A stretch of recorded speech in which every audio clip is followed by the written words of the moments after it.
Who needs help with their post-lab questions? Got a request, so I'm making this video, and hopefully won't this thing won't take you more than 10 or 20 minutes to do. All right, just use your data. That's the important thing. Don't look this up because then you're not using your data from today's lab. All right, I'm just going to use the data from the group that had the best results. You know who those students are because I just emailed you that list right after school. All right, so that group had a, I'll do these all in a, try to keep them color coded. All right, for the hydrate, that group originally measured 5.03 grams. And for the anhydrous, let's see if I can get a grayish color. That's kind of what it looked like. After they've driven all the water out was 3.21 grams. So we're just going to subtract them to get the mass of the water. I'll do water in blue, right? Because that's the only thing that was the difference between the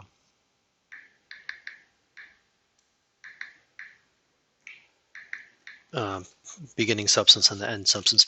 All right, so the water for this group was 1.82 grams, right? But again, for your group, it's going to be something different. Nobody had these numbers.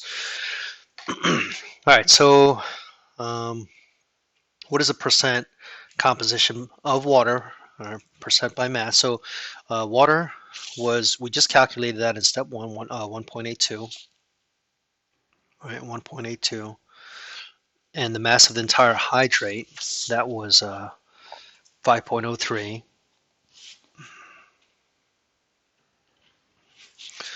Right, and let's multiply that by 100 to turn that into a percent.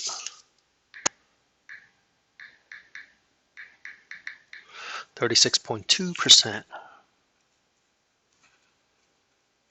All right, so 36.2% of that original blue chemical that I gave you, copper 2 sulfate, was water, according to this group. And by the way, this group had less than 1% error, almost zero error. It's 0.11 was their error, which is virtually no errors. Very careful. Great job in the lab. All right, so the anhydrous was 3.21 for this group. Use your number now. 3.21 grams, and the mass of the whole hydrate again was 5.03 grams. Grams are going to cancel out, and multiply that by 100 to turn that into a percent.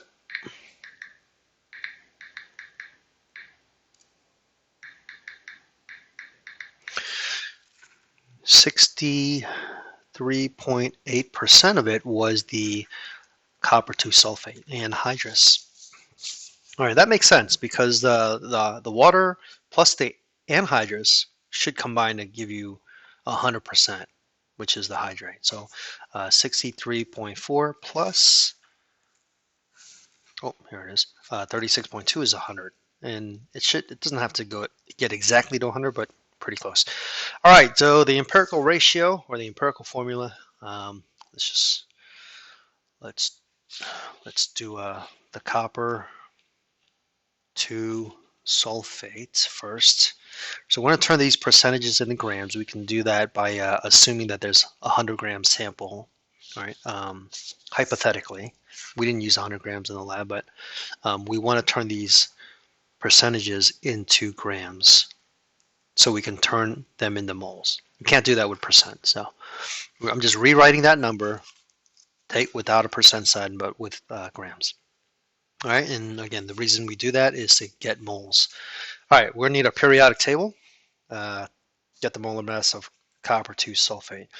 You don't have to be super precise because we're just going for, in the end, we're just going for whole numbers in the formula. All right, copper is 63.5. Do that. All right, so there's copper. Sulfur is 32. Oxygen 16 times 4, 64. All right, let's add them up, and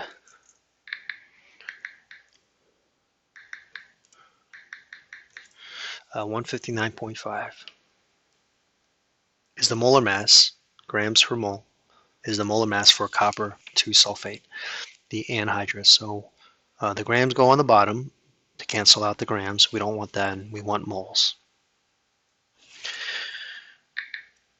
63.8 divided by 159.5 is, that's a nice whole number. Not a whole number, but it's a nice number. Yours may not be a nice number, but just 1 or 2 decimals is fine. All right, so there's the number of moles for the anhydrous. And let's do the same thing for the water. All right, that's why we did these percentages. All right, 36.2. All right, so now for the water, 30, what did I just say? 36.2. Yeah, that adds up to 100. All right, so grams, and the molar mass of water is 18. You'll memorize that quick because it's very common. All right, oxygen 16 plus the 2 hydrogens is 18. All right, grams cancel out. 2, oh, it's 2, a whole number. Well, this group does such a good job. These numbers are going to be very, very nice, but yours likely is not. So if it's like 1.9 or 2.1, then you can just, well, we'll get to that later actually. All right, so these are the moles. Don't round here. Just use, don't round here. This is, you want to round, just use the 1 or 2 decimals. Okay. So we want to figure out how many times the smallest mole, which is the anhydrous, goes into all the others. All right, so 0.4 goes into itself 1 time. All right, so that's going to be the number in the formula, hopefully. And then for the water, 0.4 goes into 2 5 times. All right, 4 goes into 25 times. All right, so well, these are whole numbers. And again, this group did an awesome job. They're going to get the perfect answer. But yours is, if yours turns out to be like funky numbers like 4.9, then you can round it to 5, or 3.1, you can round it to 3, and but if it's like 1.5, you got to use 1.5, or if it's like 1.6, you got to use 1.6. You're gonna have to multiply through to get whole numbers. All right, final answer for this group is going to be the copper 2 sulfate. Okay, is just going to have that 1. We don't write ones, but if yours is not a 1, then you would put a parenthesis and put the number out there. Right, but this group didn't. I'm not going to do that because this group got 1. All right, and then the H2O component, the water component, is 5. So I need a parenthesis, and you probably do too. All right, so this is the chemical that I gave you, copper 2 pentahydrate, pent meaning 5.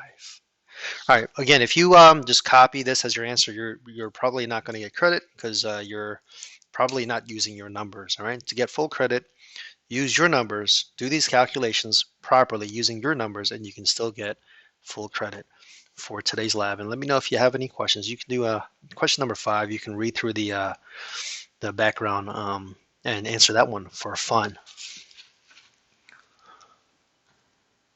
For fun.